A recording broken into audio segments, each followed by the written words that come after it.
নমস্কার বন্ধুরা, আমি অসীমা। আমার চ্যানেলে আপনাদের সবাইকে স্বাগত। আশা করি আপনারা সকলেই ভালো আছেন। আজও আবার আমি একটি নতুন স্বাদের রেসিপি নিয়ে আপনাদের সামনে হাজির হয়েছি। সাদা আলু পোস্ত তরকারি, যা আপনারা লুচি বা রুটির সঙ্গে অল্প সময়ে খুব সহজে বানিয়ে খেতে পারবেন। তাহলে চলুন বন্ধুরা, আজকে রেসিপিটা শুরু করছি। বন্ধুরা, এই রেসিপিটার জন্য কেবলমাত্র 7টি উপকরণ নিয়েছি: লবণ, পোস্ত বাটা, সর্ষে তেল, আদা, আর 5 ফোড়নে দেব কালো জিরে, 2টো শুকনো লঙ্কা আর একটা তেজপাতা।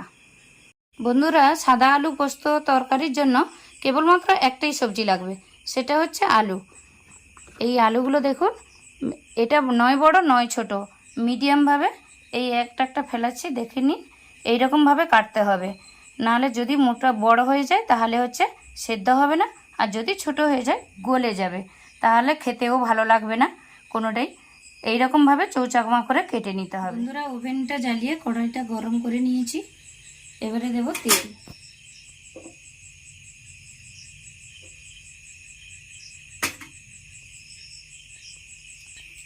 বন্ধুরা, এবারে তেলটা গরম হয়ে গেছে। 5 ফোড়নে শুকনো লঙ্কা, কালো জিরে আর তেজপাতাটা দিয়ে দেব।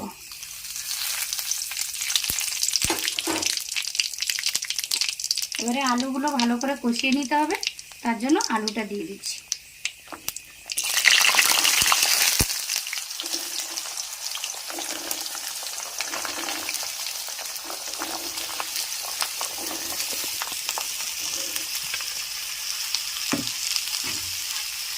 একটু লবণ দিয়ে দেব।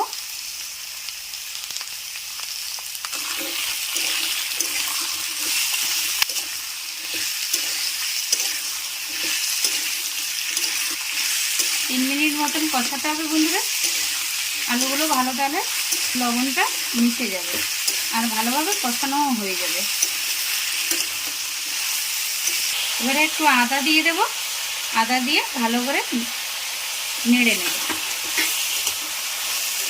ভালোভাবে এইরকম 3-4 মিনিট কষাতে থাকতে হবে।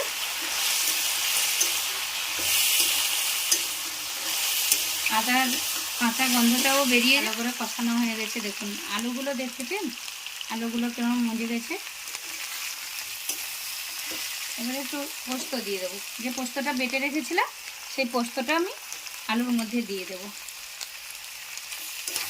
দিয়ে 2-3 মিনিট কষিয়ে নিতে হবে। যেহেতু সাদা আলুর পোস্ত হচ্ছে, এখানে হলুদ কিংবা লঙ্কা গুঁড়ো কোনো ব্যবহার করা যাবে না। ভালো করে সাদা আলুর পোস্তটা কষিয়ে নিতে হবে, নাহলে পোস্তরও একটা গন্ধ থেকে যায় বন্ধুরা, সেটা খেলে ভালো লাগবে না। তার জন্য 2-3 মিনিট ভালো করে পোস্তটাকে কষিয়ে নিচ্ছি।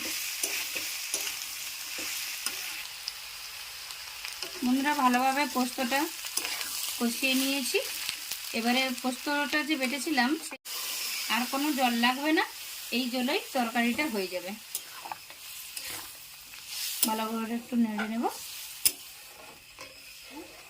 আপনারা চাইলে চিনি দিতে পারেন। কেউ চিনি খেতে ভালোবাসে, কেউ ভালোবাসে না, তার জন্য আমি চিনিটা দিচ্ছি না। আপনারা চাইলে দিতে পারেন। আর একটু নারকেলের দুধ দিলে ভালো হয়, নারকেলের দুধটাও দিতে পারেন। 7-8 মিনিট পরে আসছি বন্ধুরা। এখন ঢাকা দিয়ে দেব।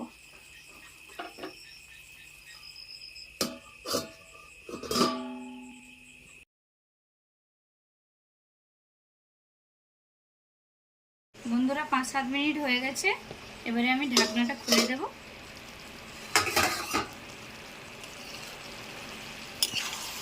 দেখুন বন্ধুরা, এই মাখা মাখা রস রাখতে হবে, নাহলে একদম শুকনো হয়ে যাবে, খেতে পারবে না। দেখুন বন্ধুরা, কত সুন্দর হয়েছে তরকারিটা। দেখুন শুধু, গ্রেভিও মোটা হয়ে গেছে। এই দেখুন বন্ধুরা, দেখুন বন্ধুরা তরকারিটা কেমন হয়েছে। তবে একটা বন্ধুরা, আলুটা সেদ্ধ হয়েছে নাকি দেখে নেব। খুব সুসিদ্ধ হয়েছে বন্ধুরা। এবারে তরকারিটাকে আমি নামিয়ে নেব। এইরকম রস রাখতে হবে, নাহলে একদম শুকিয়ে যাবে, তখন তরকারি একদম শুকিয়ে গেলে রুটি বা ভাতের সঙ্গে খেতে একদমই ভালো লাগবে না। বন্ধুরা, আমার এই রেসিপিটা ভালো লেগে থাকলে লাইক, কমেন্ট ও আমার চ্যানেলটা সাবস্ক্রাইব করে অল নোটিফিকেশানটা অন করে রাখবেন, যাতে আমি যখনই নতুন নতুন রেসিপি আমার চ্যানেলে আপলোড করব সেটা যেন সবার আগে আপনাদের কাছে পৌঁছে যেতে পারে।